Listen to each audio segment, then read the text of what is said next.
ठीक है। अच्छा, तो शॉर्ट क्वेश्चन हमारे पास क्या है? फर्स्ट है, why mitochondria are known as power house of the cell. तो mitochondria power house of the cell इसलिए कहलाते हैं because they are generate most of cells ATP which is used as the energy currency of the cell. ठीक है, is this ये आपका पूरा इसका पा देना है। एंड बिकॉज शॉर्ट आंसर तो आपको बहुत लंबा 5-6 लाइनों के आंसर में नहीं कहा, 2-3 लाइन्स आंसर इज करेक्ट। बेहतर होगा कि आप 3 to 4 लाइन्स में लिख दें, लेकिन this length is also fine. ठीक है, डिपेंड करता है मार्क्स पर honestly. What makes red blood cells more suitable for the transport of oxygen? Oxygen के ट्रांसपोर्ट के लिए रेड ब्लड सेल्स क्यों सूटेबल हैं? तो सबसे पहले तो इसमें बताएंगे कि उनकी शेप क्या होती है।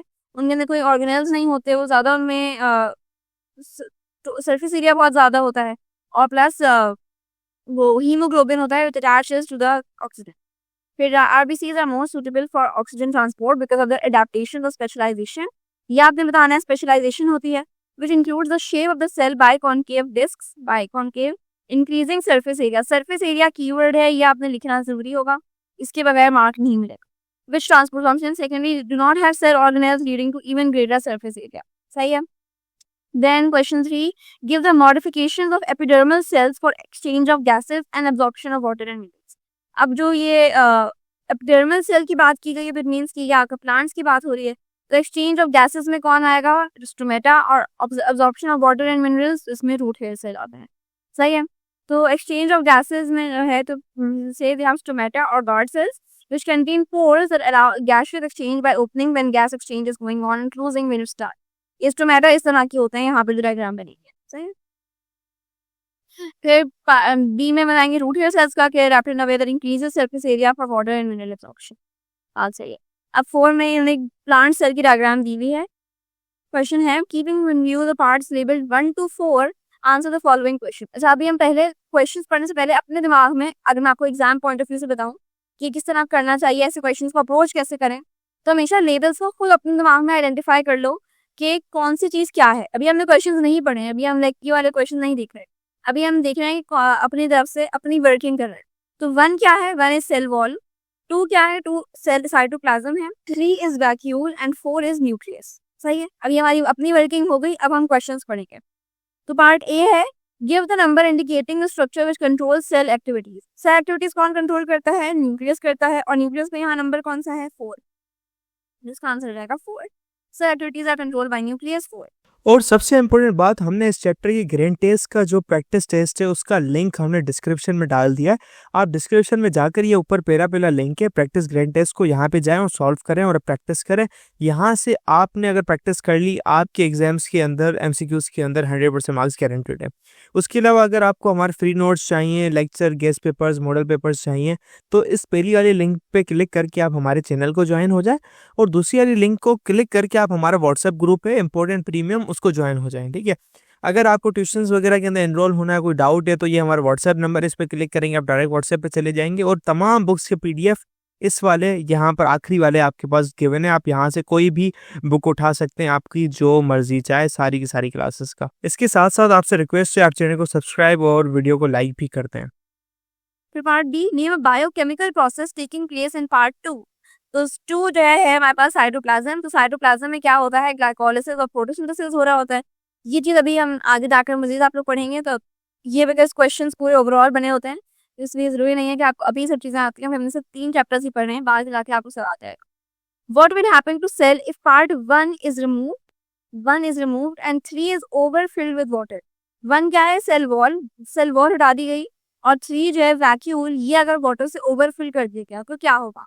तो पार्ट 1 अगर सेल वॉल आपका मतलब हट जाए, तो उसमें सेल का ऑस्मोटिक प्रेशर जो है वो डिक्रीज हो जाएगा, मैंने ऑस्मोसिस बहुत ज़्यादा हुई होगी एकदम से, और जो पार्ट 3 है वैक्यूल, वो बहुत ओवरफिल हो जाएगा विद वाटर, जिसकी वजह से टर्जिडिटी नहीं मेंटेन हो पाएगी, और सेल वॉल नहीं है तो सेल बर्स्ट हो जाएगा। सही है। This is all about this. फिर पार्ट क्वेश्चन 5 करते हैं। क्वेश्चन 5 में भी डायग्राम दी हुई है, तो आप पहले वर्किंग कर लेंगे। ये दिखाया है इन्होंने न्यूक्लियस। सही है। It's not a cell membrane, ये सेल नहीं है, ये एनिमल सेल, ये न्यूक्लियस है। तो न्यूक्लियस में ई क्या है? ई हमारे पास न्यूक्लियोलस है, और एफ है न्यूक्लियर कोर, बिकॉज इन्होंने बीच की पार्ट पे लेबल किया है। अगर ये इधर लेबल होता तो हम कहते हैं न्यूक्लियर एनवेलप, लेकिन ये बिकॉज यहाँ पर हमें किया गया कि यह है न्यूक्लियर पोर। सही है। सो पार्ट ए कह रहे हैं कि name the structures labelled E and F. तो ये आप ऑलरेडी कर चुके हैं। तो ई है nucleolus, F is nuclear pore. Part B, the give the function of F. Nuclear pore का हमें फंक्शन बताना है। तो nuclear pore is a complex structure in nuclear envelope that controls the movement of molecules between the nucleus and the cytoplasm. It allows selective exchange of minerals materials such as RNA and ribosomal subunits out of nucleus and proteins into the nucleus। ठीक है, बात हो गया। बता दें कि exchange हो रहा होता है, सिलेक्टिव एक्सचेंज होता है, कौन सी चीजें अंदर आती हैं, कौन सी चीजें बाहर जाती हैं, ये बता दिया मार्क्स में। जो चीजें मैंने ऑलरेडी इसमें आपको हाईलाइट की, मैंने बोल्ड की है, ये वो हैं जो कि आपके कीवर्ड्स कह लो, जो हमेशा बेहतर होता है कि लिखिए हमेशा। फेडरल बोर्ड के एनुअल एग्जाम्स का डर है, लेकिन ये नहीं पता कि तैयारी कहाँ से करनी है। दूसरी बात ये नहीं पता कि एग्जाम के अंदर सवाल का जवाब लिखना कैसे है, कैसे सेंटेंसेस को फॉर्म करना है, कैसे हमें फुल के फुल मार्क्स मिले। तो भाई घबराएं किस बात से, हमारी बैच इसी प्रॉब्लम को तो सॉल्व करने आई है। तो आप भी हमारे बच्चों की तरह 97.8% ला सकते हो, 98.27% ला सकते हो, फातिमा की तरह, आदली फातिमा आप बन सकते हो। आप 505 मार्क्स ले सकते हो आउट ऑफ 520। अच्छा जी, कैसे? हम आपको सिखाते हैं कि एग्जाम के अंदर लिखना कैसे होता है, ग्रेड टेस्ट प्रोवाइड करते हैं। देखें जी, हमारे पास है पाकिस्तान की one of the best faculty. आप कोई भी सब्जेक्ट लेना चाहें, आपका जो दिल करे, आप सारे सब्जेक्ट्स लें, सिर्फ और सिर्फ 3,000 रुपये में पूरे साल में। आपको एग्जाम राइटिंग मेथड सेशन दिए जाते हैं कि सवाल का जवाब लिखना कैसे, डिफरेंस वाला अलग क्वेश्चन, डेफिनेशन अलग, एग्जाम्पल वाला अलग, मैथ के सवालों का जवाब अलग होता है। आपको टॉपर बच्चों के नोट्स दिए जाते हैं, आपको फुल बुक के notes, question answers, live classes के अंदर कॉन्सेप्ट पढ़ाया जाता है आपको, और उनकी रिकॉर्डिंग्स भी दी जाती हैं। भैया और क्या चाहिए? अच्छा, और मज़े की बात, ग्रैंड टेस्ट से हमारा समझो पेपर लगता है। ये हमारा है केमिस्ट्री का ग्रैंड टेस्ट, इसका सवाल नंबर तुम नोट करो ये। तो भैया इस ग्रैंड टेस्ट में से आपके 3 सवाल लगे हैं क्लास 9 के केमिस्ट्री के पेपर में इस साल, जो नए सिलेबस से हुआ था 2025 के अंदर ग्रेड 9 का। तो इतने इंपॉर्टेंट हमारे ग्रैंड टेस्ट होते हैं, सारे आपको दिए जाते हैं। तो भैया देर किस बात की, इस नंबर पे कांटेक्ट करें और अभी रजिस्टर करवाएं। Which cytoplasmic organelles are formed by E? यानी न्यूक्लियोलस क्या बना रहा है।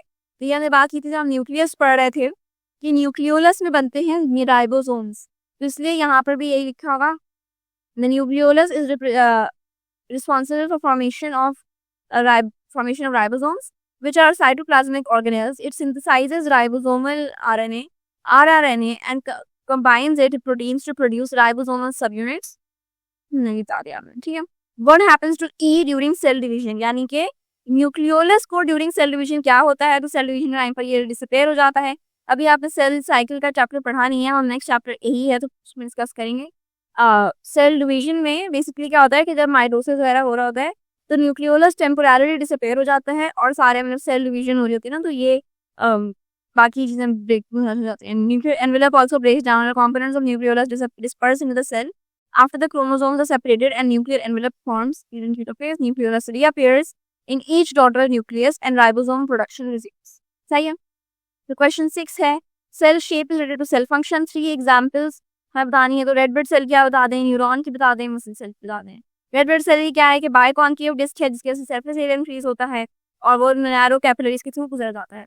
न्यूरॉन की क्या है कि वो लॉन्ग ब्रांच शेप है जिसकी वजह से वो ज़्यादा इलेक्ट्रिकल सिग्नल्स ट्रांसमिट कर पाता है, कम्युनिकेशन ज़्यादा स्ट्रॉन्ग हो जाती है। सब मसल सेल्स हैं, लॉन्ग सिलेंड्रिकल सेल्स हैं जो कॉन्ट्रैक्ट और रिलैक्स करते हैं, मूवमेंट कर हो पाती है उनकी, आराम से सब हो जाता है।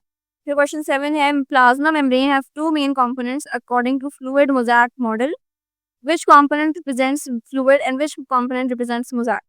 जो फ्लूइड मोज़ैक मॉडल हमने पढ़ा था उसमें क्या चीज़ फ्लूइड है, क्या चीज़ मोज़ैक है, तो ये पूछ रहे हैं। तो पहले आपने बता देना है कि फ्लूइड मोज़ैक में cell membrane is made up of fluid phospholipid bilayer और प्रोटीन्स जो है वो एम्बेडेड है मोज़ैक की तरह।